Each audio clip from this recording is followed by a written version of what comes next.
तो नमस्कार दोस्तों, डिजिटल डिजिटल द मेटावर्स में आपका बहुत बहुत स्वागत है।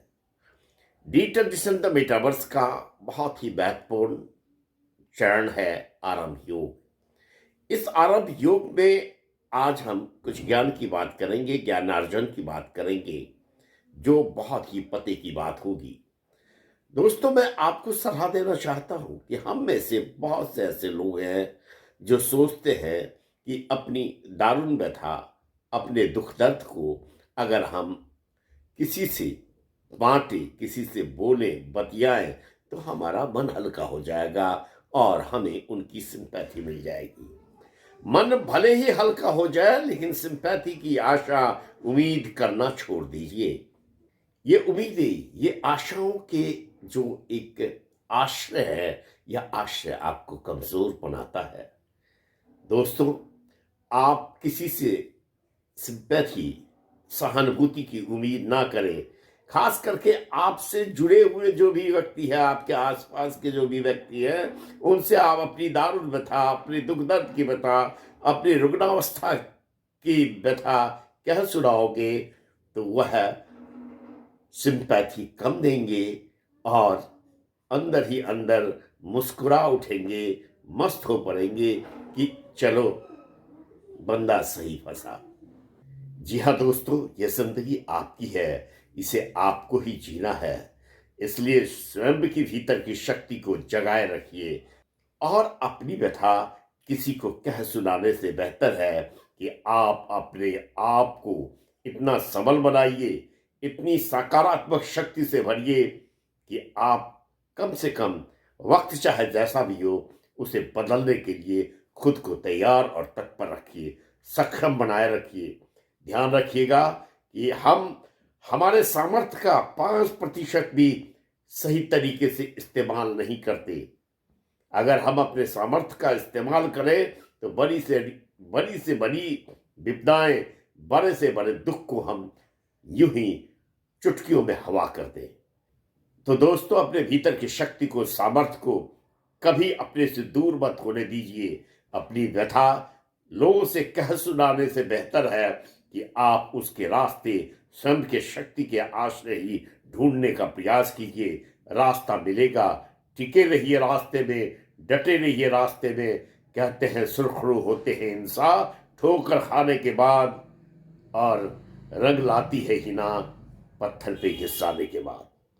जी हाँ दोस्तों, आप जितनी ठोकरें खाएंगे उतनी शक्ति और सामर्थ्य आपकी बढ़ेगी। बस जरूरत है अपनी शक्ति और सामर्थ्य को पहचानने की। इसको शक्ति और सामर्थ्य के बूते अपने आप को रास्ते में डटे रहिए। जब जैसा समय आए उस पे आप डट कर मुकाबला उसके साथ कीजिए। और हाँ, एक बात मैं बता दूं कि मैंने पहले भी वीडियो में बताया है कि बुरा समय अच्छे व्यक्ति को जन्म देता है और अच्छा व्यक्ति फिर उस बुरे समय को भी अच्छे वक्त में तब्दील कर लेता है, और फिर अच्छा वक्त बुरे व्यक्ति को जन्म देता है।